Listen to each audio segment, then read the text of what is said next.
nous les faibles, entre guillemets, chaque fois que nous avons affaire avec un fort, nous nous braquons et nous voulons que tout le monde vienne à notre secours, même quand nous avons tort. Oui. Ceux qui pratiquent les axes routiers savent que 80% des agents du MINFI qui relèvent de la Direction Générale des Impôts qui sont au péage sont mal éduqués. Oui. Très mal éduqués. On revient donc calmement sur le plateau. On repasse la parole à Pierre Blériot. Pierre Blériot pour la dénonciation de ce matin. Parfait. Ici, la dénonciation de ce matin nous a été inspirée par une vidéo, cette fois-ci encore devenue très virale sur les réseaux sociaux. Elle met en évidence un personnage grand de taille et par la suite on nous dira que c'est un général. Ce général a été pris à partie parce qu'il faut dire les choses comme elles sont par une dame chargée de péage routier sur la route de Mbalmayo au lieu dit Ekoko 1. Nous avons fait des petites recherches parce que la première histoire qui nous a été racontée disait que le général aurait acheté de la nourriture pour 1000 francs et aurait refusé de payer. C'est pour cela qu'il y avait des violences.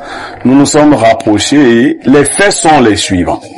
Le général à bord de son véhicule a été stoppé au niveau du péage et il a remis un billet de 5000 francs à la dame du péage.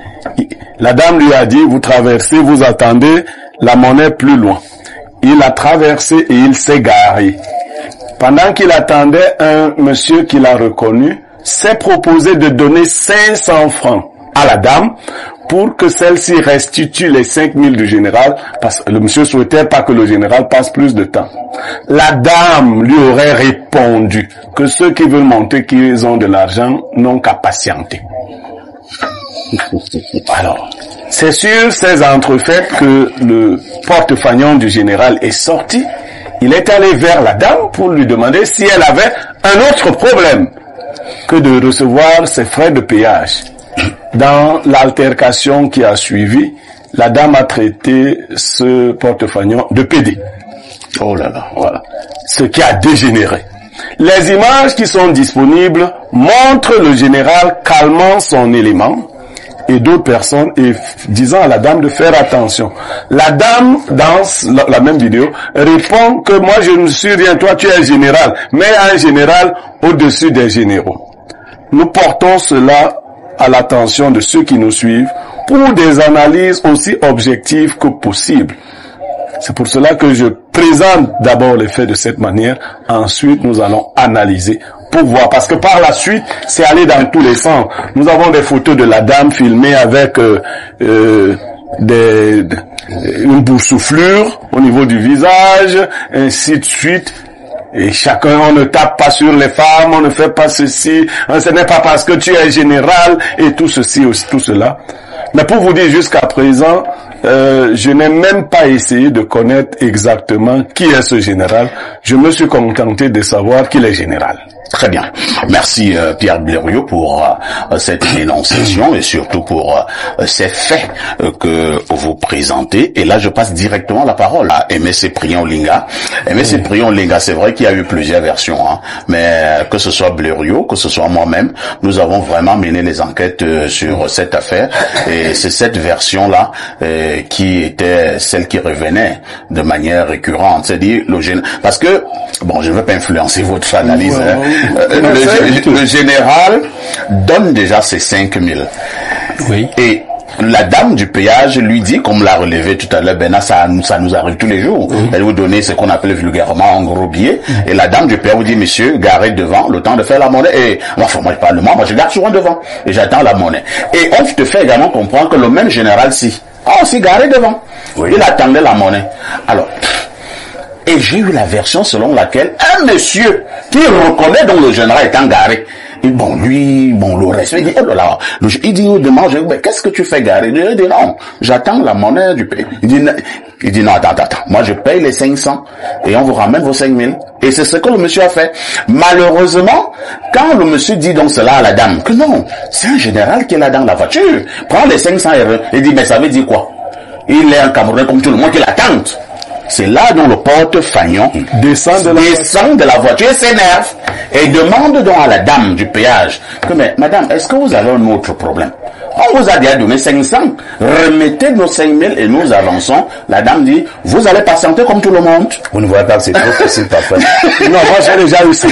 Je vais revenir lors de mon... on passe la parole... donne les 5000. Et on passe la parole à M. Cyprien. Ce que je voudrais dire, c'est que ce soit la version de Blériot ou celle de Owana. Oui, toutes ces versions-là peuvent être vraies.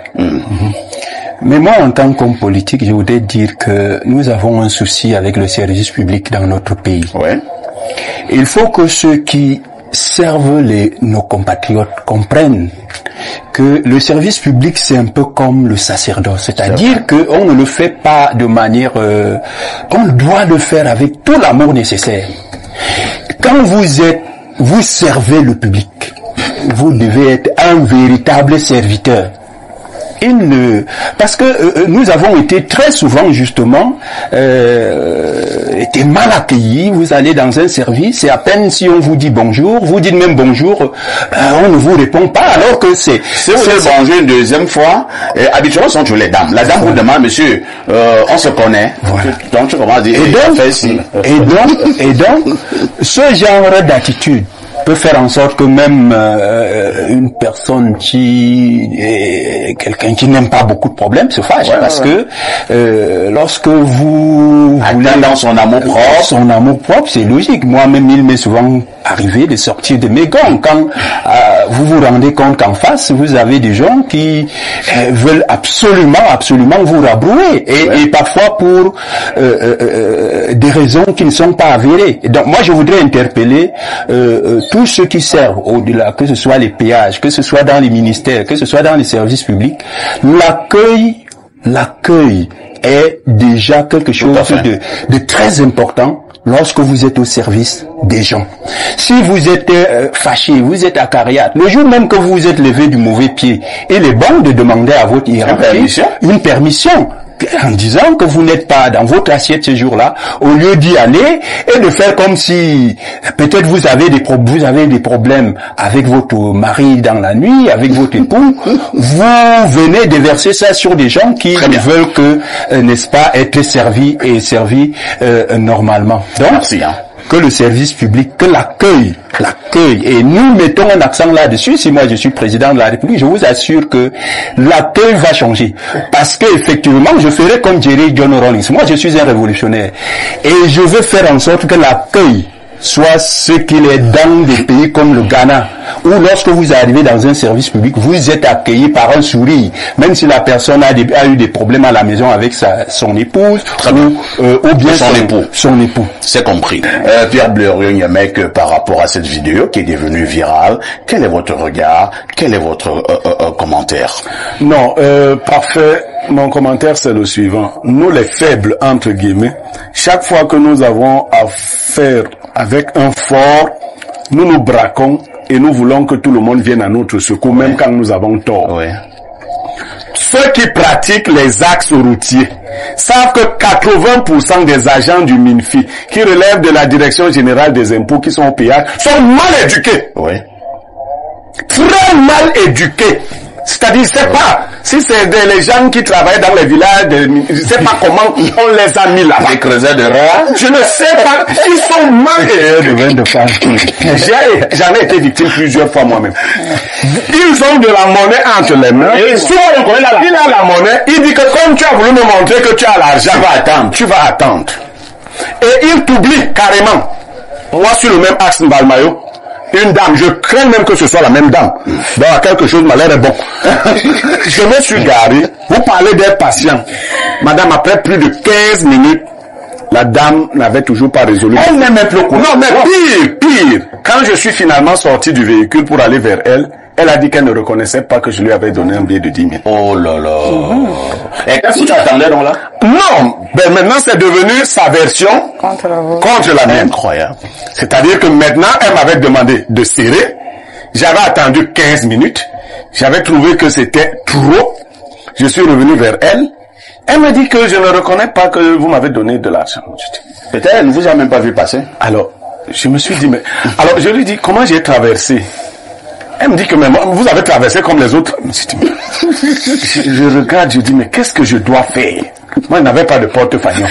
Je regarde la dame, et regardez l'attitude des populations.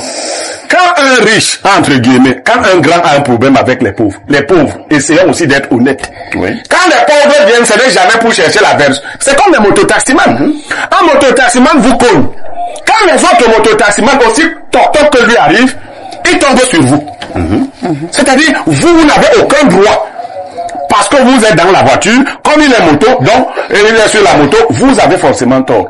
Moi, je dis, et je l'observe dans la ville de Yaoundé, nous accusons souvent les militaires, les hommes en tenue ici, les officiers supérieurs. Mais j'ai fait une observation, les officiers généraux, parce que pour notre culture, les généraux ne sont pas des officiers supérieurs, mais des officiers généraux. Tout à fait. Au Cameroun, ont une attitude beaucoup plus calme. Oui. Remarquez leur voiture qui trappe. Un colonel bloque la circulation, veut passer. Les voitures des généraux passent souvent sous silence. Et regardons l'attitude de ce général. Oui. À aucun moment, il n'a dit que je suis... Bon, mais vous-même, même au cimetière, là, les cadavres ne se valent pas. Hein. Il faut oui, arrêter vos choses. Même au cimetière, les cadavres ne se valent pas. Si tu as devant toi un général, un général, quand même tu ne continues... Non, vraiment, c'est de l'excès de zèle. C'est ce qu'il faut dire. Elle aurait trouvé quelqu'un de plus zélé. Je voyais quelques policiers essayer, je ne sais pas ce qu'ils faisaient, j'espère qu'ils voulaient juste pas que ça dégénère. Non, ils calmaient le problème. Calmer quoi? Non, parce que c'est le rôle du policier. Non, je veux dire que ce n'était pas quelqu'un de violent. Il faut éviter l'excès de zèle. Très bien. Vous êtes là pour servir. Et puis même, il vous manque d'intelligence. On n'a même pas besoin de vous dire. C'est pas parce qu'on a dit tout le monde paye. Si son ministre des Finances arrive là, il va lui dire de payer. Si le DG des impôts arrive, il va lui dire de payer. Non, Biya paye. Non, faut laisser ça comme il dit. Quand Biya paye, même il n'y a personne en route. Non, arrête, on a manque. Quand Biya passe. Non. Je te dis ce qui se passe. Il n'y a pas de péage quand Biya passe. Non. Tu ne dis pas vrai. Sur la route de Mbalmayo, quand Biya passe, ceux qui sont tenus au péage ne manquent pas au Cameroun. Je dis quand Biya passe, ceux qui sont tenus, oui, laisse que je dise ce qui est. Ceux qui sont tenus là, c'est la GPI. Qui sont tenus à tous ces endroits. Les petites femmes avec la bosse qui est sortie là sont cachées. Ne dis pas ça. Non, on l'a vu aussi. Non, il va mentir. On va mentir. Bien payé. Allez-y, c'est parce quand le cortège présidentiel arrive devant un péage, c'est qu'il y a des voitures qui sont avancées avant ce cortège, qui règlent et qui payent pour tout le cortège. Je vous dis qu'on a vu un DPC ici, le jour quand notre président Biya se déplace, il n'y a personne sur les routes. C'est compris. Et puis les Camerounais le savent. Il n'y a même pas les gens en jaune là qui pour tenir. D'ailleurs, on vous informe même pas. Je vais te dire. Le ministère des Transports même n'ose pas envoyer ces gens en chasuble le jour où Biya passe.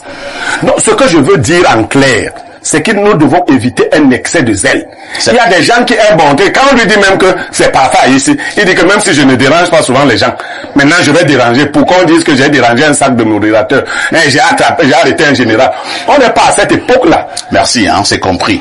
Ce que nous allons dire à la fin de ce propos est que tout le monde doit faire son travail, que ce soit la dame du péage ou maintenant le général. Mais maintenant, ce que nous voulons dire, c'est ce que Bleureau a relevé tout à l'heure. Moi, je vais le redire avec emphase. Nous, les pauvres, laissons également une victimisation automatique et malhonnête.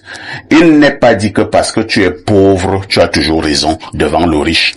Parfois, nous, les pauvres, nous dérangeons les riches et après nous sommes les premiers à pleurer parce que toi tu es parce que toi tu es ministre, parce que toi tu es DG, alors que c'est toi le pauvre pour ce cas-là qui avait tort. Dans cette république, nous ne sommes pas en guerre contre les riches, nous ne sommes pas en guerre contre les généraux, nous sommes tous des citoyens et tout le monde a des droits.